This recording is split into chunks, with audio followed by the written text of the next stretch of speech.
यकीन करें पूरे रास्ते 1122 वाले ने बिल्कुल आखिरी चौक पे लिटरली बता रहा हूँ तकरीबन 500 से 600 मीटर भाग के आगे अगले कोने पे ऐसा करे, यहाँ करे, यूं करे।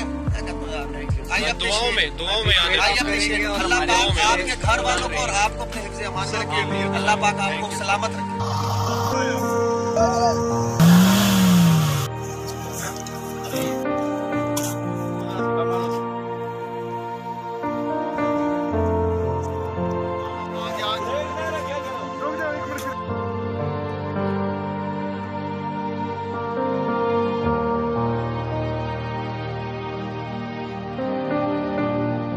जाके इस साइड से भी डेड बॉडी लाई है, उधर से भी लाई है और लोगों को रेस्क्यू किया है। तो बहुत अच्छी कारकर्दगी रही है, वहाँ रेस्क्यू से बहुत मुतमिन है। की वजह से रेस्क्यू को हमने कॉल की, वो आई उनकी टीम, ठीक है, उनका बहुत शुक्रिया। उन्होंने हमारी गाड़ी निकाली, सेफ्टी से हम आए, ठीक है, हमारी फैमिली भी सेफ था इस टाइम।